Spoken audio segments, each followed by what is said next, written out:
Aretha Franklin's Amazing Grace film Detroit premiere is back to ground zero. There were no Hollywood clique lights, no long parade of celebrities, no crush of paparazzi. But it was a movie premiere with meaning, and lots of hometown heart. Monday night as Aretha Franklin's Amazing Grace at last made its Detroit premiere, ahead of its nationwide release in April. Hundreds packed the Detroit Institute of Art's Detroit Film Theater for the occasion, most of them guests of the Franklin family, for a glimpse at the critically acclaimed, long-in-the-works gospel concert film. If they've never been to church, they'll go to church, said the late singer's son Aretha Franklin. Watching the movie, ahead of the evening screening, a couple of hundred guests gathered for a soiree at the nearby Charles H. Wright Museum of African American History, where the lively mood sharply contrasted with the last notable Aretha Franklin gathering, her public viewing in August. "There wasn't a cloud in the sky when we drove down here today," said Aretha Franklin. "I thought that was beautiful." On hand at the dia were the film's producer, UCLA music professor Alan Elliott, along with Martha Reeves, Tommy Hearns, and a host of folks who were friends of the Franklin family or part of her tight-knit world, including choreographers, hairstylists and others. Amazing Grace had already shown at special screenings in New York, Los Angeles, and several film festivals, but Monday's event was described by co-producer Terrell Whitley as the true organic launch. "Just a mile from Alan and I talked about it from the beginning. If it's going to start, it has to start here," he said. As they plotted the film, shot in 1972 and assembled decades later by Elliott into a final cut, certainly worked its magic.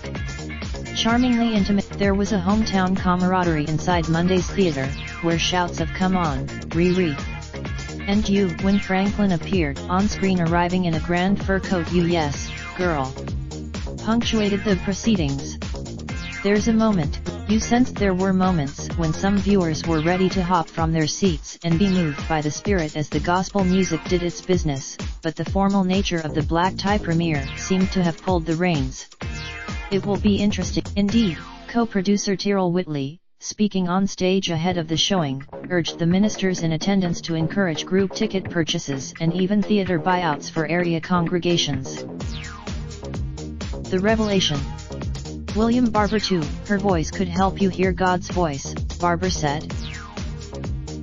Even if the aisles weren't full of praise dancing Monday, there was a sense of transport inside the DFT as viewers locked into Franklin's stunning, transcendent performances on screen. 487. There was a steady stream of ticket holders had arrived at the dia only to discover they couldn't be accommodated.